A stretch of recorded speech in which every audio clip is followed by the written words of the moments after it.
They say a perfect crime doesn't exist. But what if it did?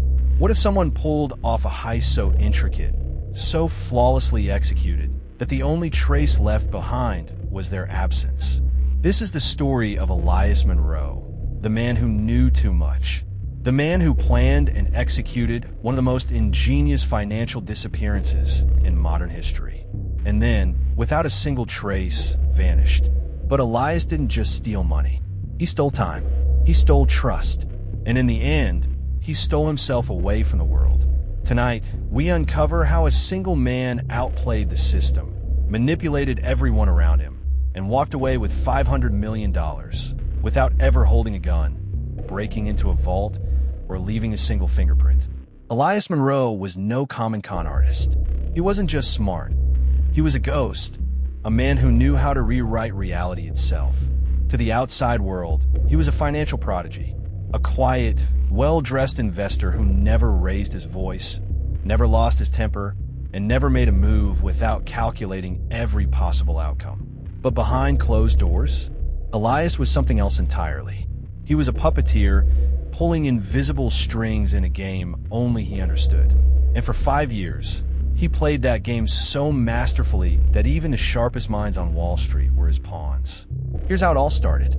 In 2016, Elias founded Monroe Capital Management, a hedge fund that promised investors something too tempting to ignore, an invisible investment system that guaranteed high returns with almost no risk. The secret? A proprietary algorithm. At least, that's what he told them. In reality, there was no algorithm. There was no secret formula.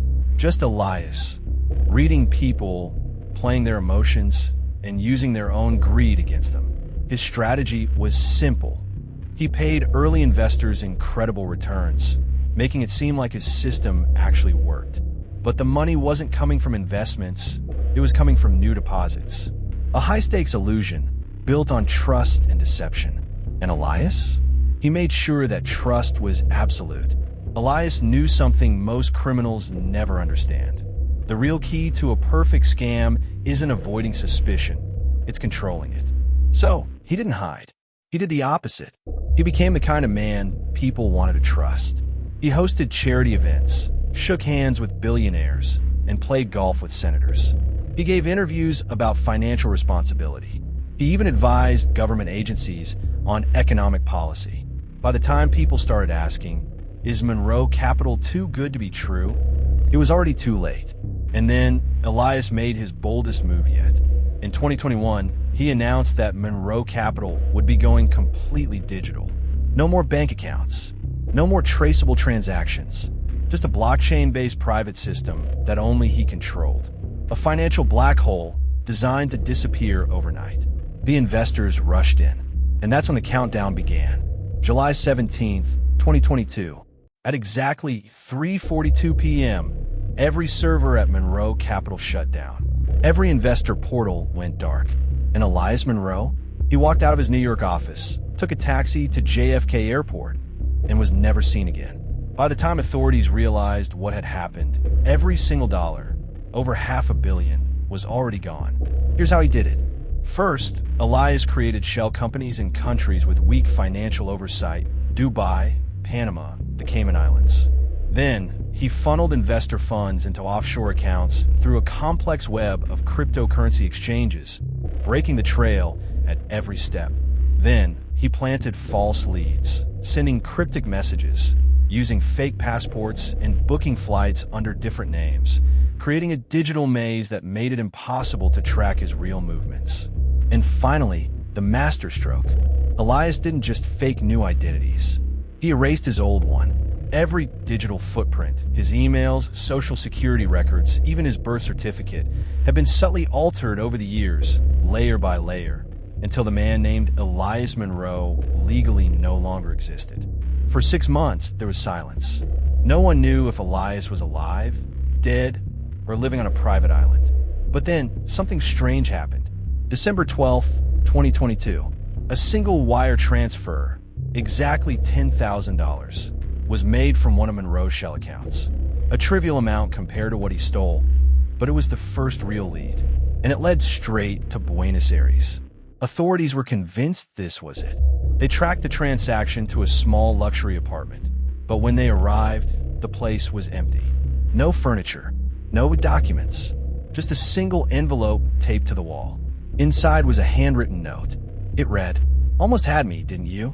Try harder. Yem."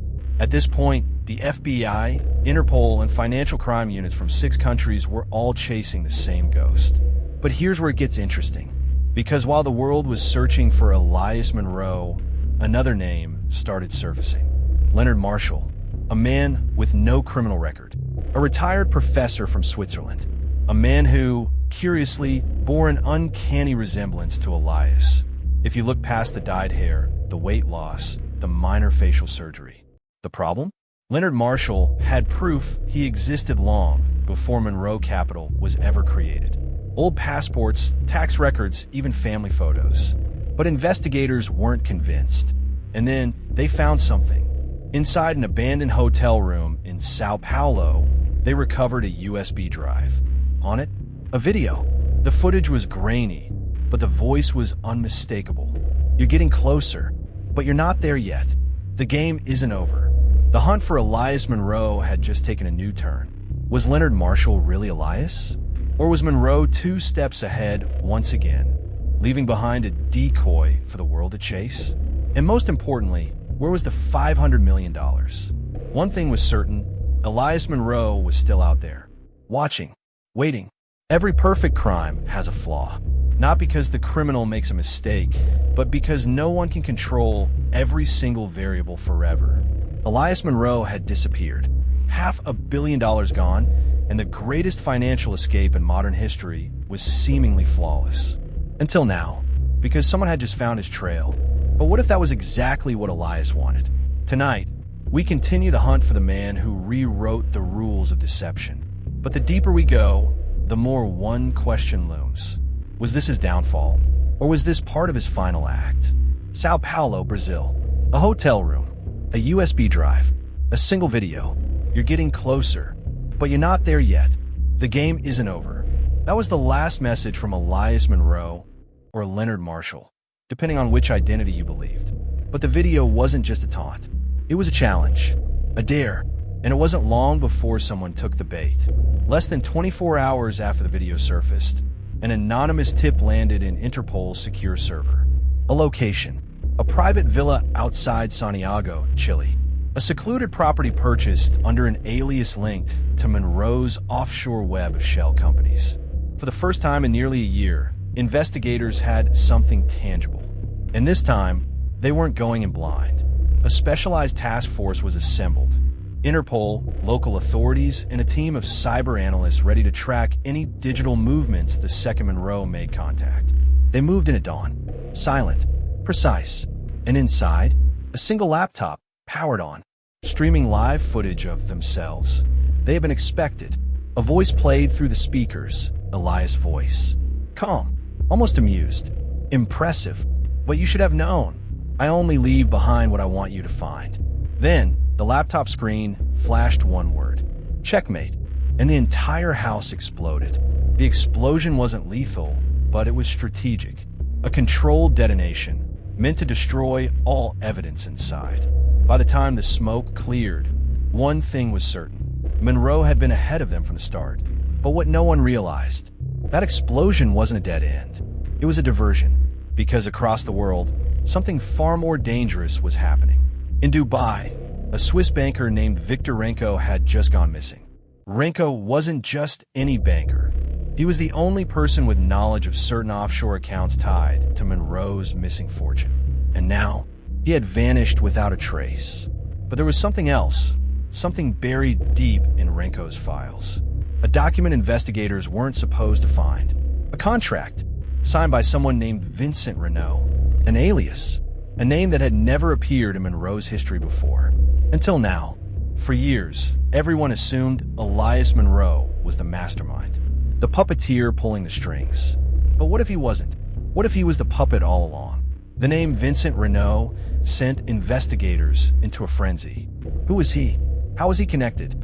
And most importantly, was Elias really in control of his own game? The more they dug, the more disturbing the truth became.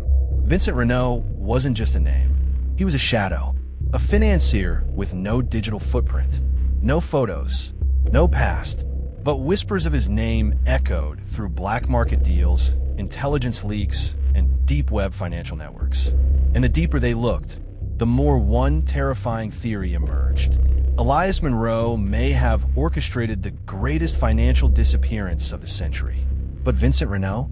He was the real architect. If Monroe was working for someone else, it changed everything. Maybe Elias never planned to disappear. Maybe he was forced to. And if that was true, then Elias Monroe, the man who outplayed the system, was now the hunted. Authorities scrambled to piece together the puzzle. If Monroe was still out there, was he running from law enforcement or from something far worse? And then, something happened that no one expected. A bank account in Zurich suddenly became active. An account linked to Monroe. A transaction was made, exactly $1. And attached to it was a message. A simple, chilling message. Help me. It was the first real sign that Monroe wasn't in control anymore. But who was the message meant for? The authorities? Or someone else? Before investigators could react, another shock hit the case. A body was found, washed up on the shores of the Mediterranean. Burned, teeth removed, fingerprints gone. The only way they could identify him? A single tattoo on his ribs. The same tattoo Elias Monroe had. The world gasped. Was this the final chapter? Had Elias Monroe been eliminated by the very forces he once controlled? Or was this another illusion? Forensic tests confirmed the body was Elias Monroe. Case closed. Until 3 days later, when a phone call came into a private Swiss number. A number known only to one person. The voice on the other end?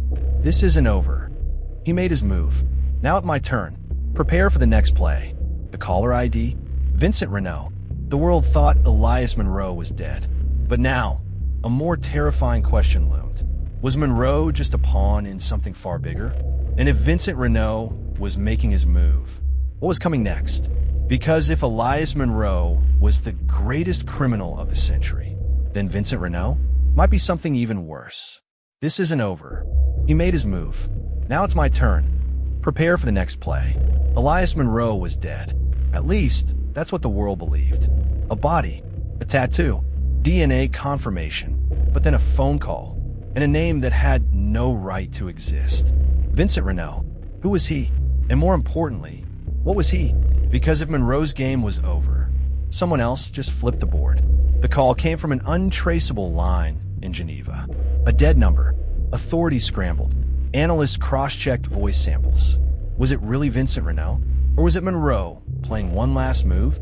Then, another anomaly. The bank account. The Zurich account where Monroe's last message, "Help me," was sent from. It made another transaction, this time for $2. And the attached message? Find the jackal. That name sent a ripple of unease through the investigators. Because the jackal wasn't a person. It was a legend. For decades, whispers of the jackal had surfaced in intelligence circles. A broker, a cleaner, a man who erased people, not by killing them, but by making them disappear into new lives. New names, new faces, but no one had ever seen him. Some believed he was a network, a collective of elite identity forgers. Others thought he was one man, a myth among criminals. And now, Elias Monroe, or whoever was behind these messages, was pointing directly at him. But why? Was Monroe alive? Was he trying to escape again? Or was someone else sending a warning? Interpol had no choice. They had to find the jackal, and the only man with a chance of knowing where to look? Victor Renko, the Swiss banker who had mysteriously vanished days before. Renko had disappeared without a trace. No phone signals, no credit card usage, no flight records. But Monroe had left breadcrumbs. A hidden financial trail led to a safe house in Istanbul. Interpol moved in. Fast. The safe house was empty. Almost. In the center of the room, a single USB drive lay on the floor. They plugged it in, and the screen flickered to life. A video. Renko, beaten, bruised, tied to a chair. He looked directly into the camera. And then, in a hoarse whisper, he spoke. "I don't have long. You're looking the wrong place. The jackal isn't who you think." Then his eyes flicked to someone off camera. Tell him the debt is paid." And then the screen went black. Renko wasn't just a victim. He was a piece of the puzzle. But what debt was he talking about? And who was he speaking to? Interpol analysts combed through his files, looking for connections. And then a breakthrough, a wire transfer. 1 month before Monroe's disappearance, Renko had sent $10 million to a company in Singapore. A shell corporation. No records, no assets, except for one. A private security firm specializing in extracting high-value individuals. Monroe hadn't just planned to escape. He had paid for it. And the jackal? He wasn't a myth. He was Monroe's way out. The pieces were falling into place. Monroe had orchestrated a perfect exit, paid Renko to arrange it, and used the jackal's network to vanish. But something had gone wrong. Someone had turned on him. Was it Renko? Was it Vincent Renault? Or had the jackal decided Monroe was worth more dead than alive? Interpol was closing in. And then, another twist. A live feed appeared on their encrypted servers. A warehouse. A man tied to a chair. Face covered. And a voice. Modulated. Distorted. "Congratulations. You wanted the truth? Come and get it." A set of coordinates. And the final words before the feed cut out? Tick-tock. Interpol mobilized. The location was traced. An abandoned shipyard on the coast of Greece. They moved in. Tactical units. High alert. Inside the warehouse. A single chair. A body. Head slumped forward. And when they pulled off the hood, the face staring back at them was Elias Monroe. His eyes opened, and he smiled. "You're late." Monroe, softly, "You're late." Elias Monroe was supposed to be dead. Interpol had spent months chasing whispers, decrypting cryptic messages, and untangling a web of deception so intricate that even the sharpest minds in law enforcement were 3 steps behind. But now here he was, alive, waiting, and smiling. But why? Because Monroe wasn't just a fugitive. He was the architect of the greatest deception the world had ever seen. And tonight, his final act was about to begin. Interpol's agents stood frozen. Was this real? Or another illusion in Monroe's elaborate game? The lead agent, Damien Hall, stepped forward, gun drawn. "Hall, on your feet." Slowly, Monroe exhaled sharply, his smirk widening. "Monroe, you really think you're in control here?" Hall's jaw clenched. "Hall, I won't ask again." Monroe tilted his head, and then, bang, the lights cut out. Total darkness. Chaos erupted.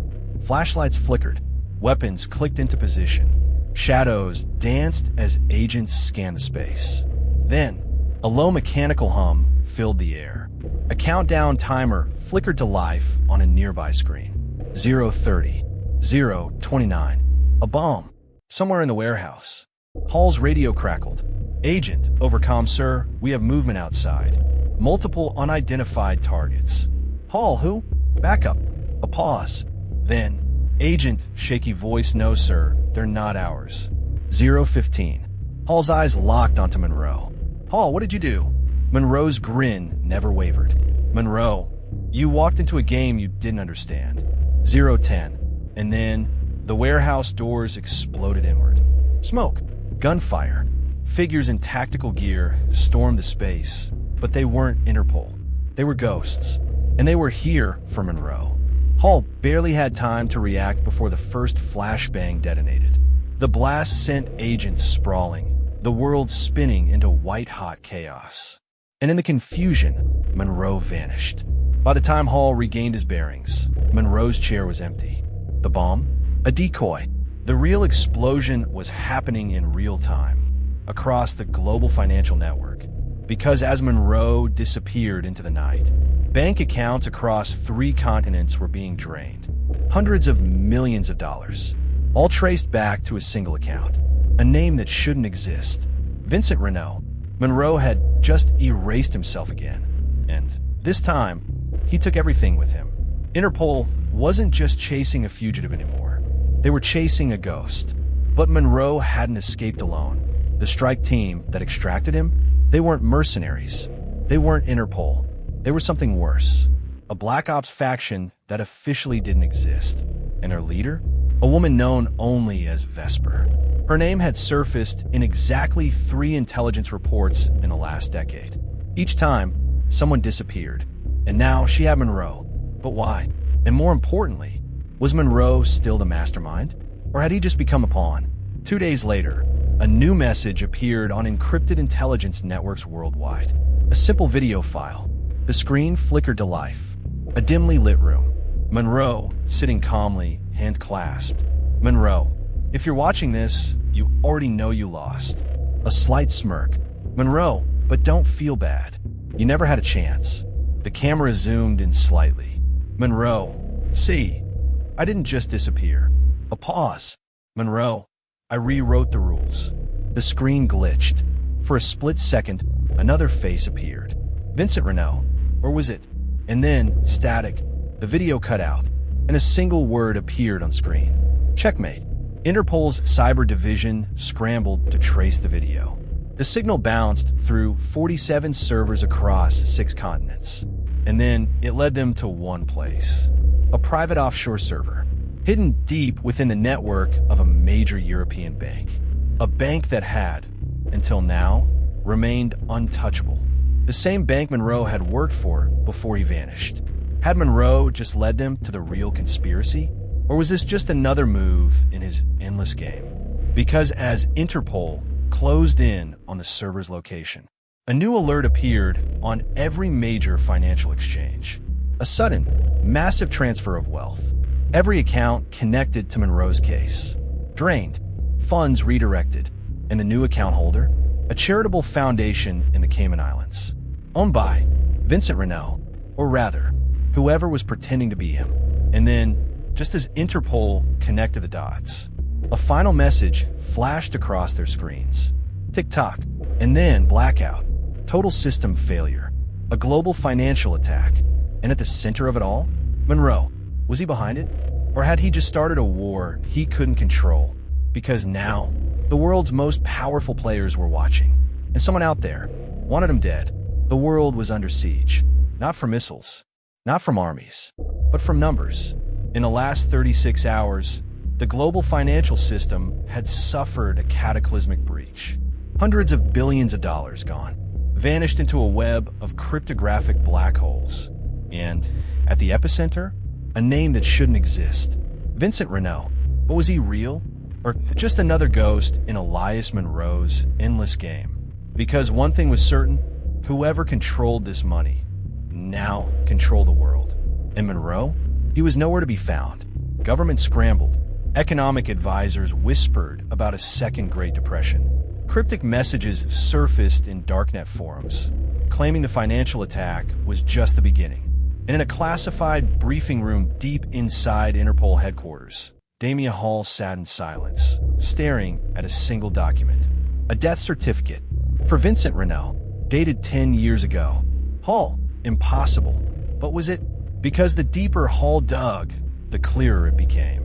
Vincent Renault was never real. He was an alias, a legend. And Monroe? He had just resurrected him, which meant one thing. Elias Monroe had been planning this for a decade. Hall wasn't the only one hunting for answers. Because deep inside the vaults of a Swiss bank, a woman in a black suit unlocked a private terminal. Her name? Vesper. And she had Monroe, or so she thought. The encrypted screen flickered. A message awaited her. She opened it. One line. You have 24 hours, or it all disappears. A chill ran down her spine. Was Monroe still in control? Or had someone else taken over the game? Because the money, the billions floating in digital limbo, was suddenly moving. Not disappearing, but being redirected to exact coordinates. And those coordinates? They led to a place that didn't officially exist. Somewhere deep in the South Pacific, an oil rig stood abandoned. At least, that's what official records said.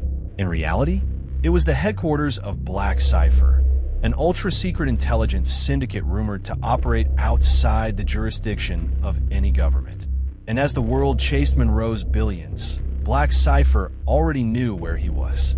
Because Monroe, he was on that rig, not as a prisoner, not as a fugitive, but as a guest. The moment Monroe stepped onto the platform, the tension was electric.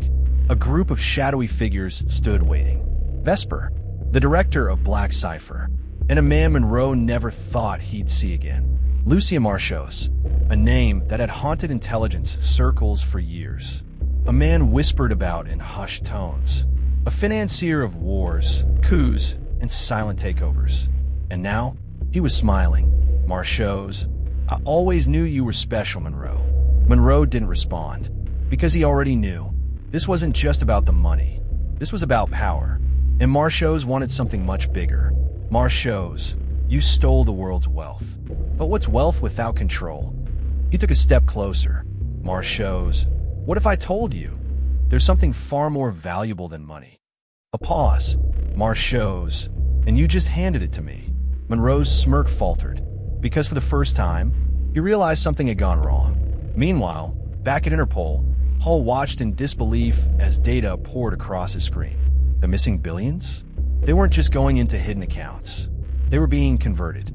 Not into cash, not into crypto, but into power, ownership stakes, in corporations, in governments, in infrastructure. Monroe hadn't just stolen money. He had rewritten the balance of global control. But here's the thing. It wasn't him moving the funds, because someone had hijacked his plan. And now, they were playing a far bigger game. On the oil rig, Monroe's mind raced. Had he miscalculated? No, that wasn't possible. Every step, every move, he had accounted for everything. Hadn't he? And then, Marchos spoke again. Marchos, you thought you were the only player? The room felt colder. Marchos, you never realized it, did you? A slow chuckle. Marchos, you were never the mastermind. A long pause. Then, a single file was slid across the table. Monroe hesitated. Then he opened it, and his blood ran cold. Inside was his own face, but not his current face. A photo from 20 years ago. A file. A dossier. With a classified stamp from a country Monroe had never set foot in. Or so he thought. Marchos, you don't even remember, do you? And then it hit him, like a freight train. Because everything he thought he knew, everything he believed he had created, had been engineered by someone else from the very beginning. And now, they had just activated the final phase of a plan he never even knew he was a part of. Elias Monroe had spent his life believing he was the architect of his own destiny, a man who bent the world to his will, a mastermind several steps ahead of everyone. But now, as he stared at the classified file before him, something unthinkable dawned on him. Had he ever been in control at all? Marchos, you don't even remember, do you? Monroe's pulse thundered in his ears. Because if what Marchos was implying was true, then Monroe wasn't just a criminal mastermind. He was a pawn in a game far older than himself. With trembling hands, Monroe flipped through the pages. It wasn't just a dossier. It was a blueprint, a detailed psychological profile, records of his earliest financial exploits, long before he thought anyone had been watching. Handwritten notes analyzing his decisions, his patterns, his obsessions. And at the bottom, a symbol, not a government agency, not a corporate insignia, but something else, a sigil, one he had never seen before. Or had he? Because something deep inside recognized it, like a memory he had buried long ago. The truth was becoming undeniable. Monroe wasn't the only one playing the game. He wasn't even the first. He had been shaped, molded, by a force that understood one undeniable truth. Power isn't taken. It's engineered. That's why every great empire, corporation, or mastermind follows a singular formula. 1. Control the system before you play the game. 2. Exploit what others don't see. 3. Make people believe they're making their own choices, even when they're following yours. Monroe had done it 1,000 times to others, but now it was happening to him. Marchos, you thought you were orchestrating the greatest heist in history. A slow smile curled at his lips. Marchos, no, Monroe, you were executing ours. The offshore accounts, the billions shifting across the world, the chaos in financial markets. It wasn't Monroe's plan that had succeeded. It was theirs, and now they had everything. Marchos, we needed someone with your mind, your reach, your ability to see the loopholes. A pause. Marchos, and you did exactly what we knew you would. Monroe's grip tightened on the file. Because there was one problem, one thing they didn't know, one final trick he had kept for himself. Because Monroe, he had always believed in one rule above all others.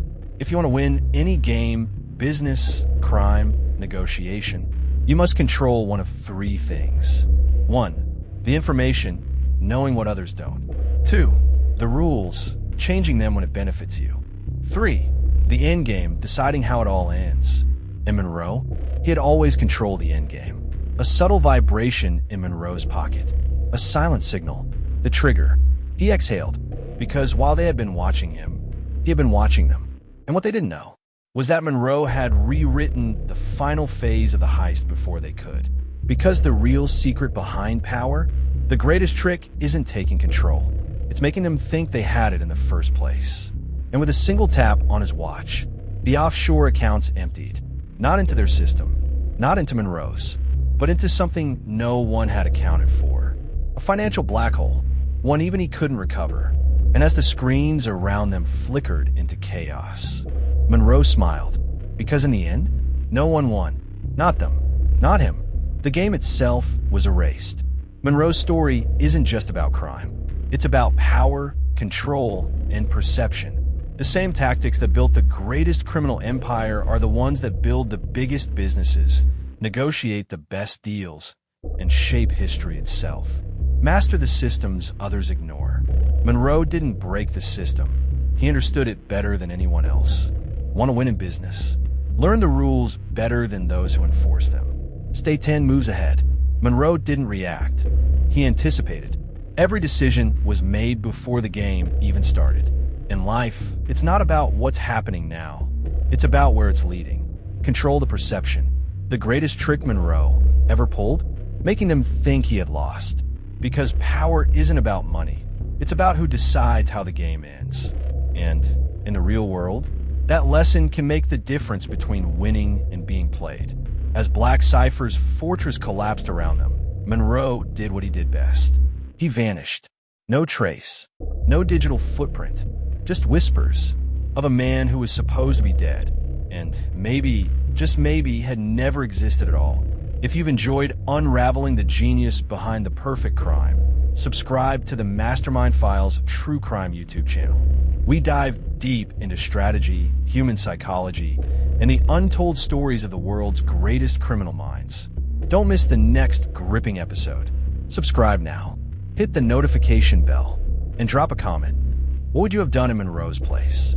This is the Mastermind Files True Crime, unraveling the genius behind history's greatest crimes.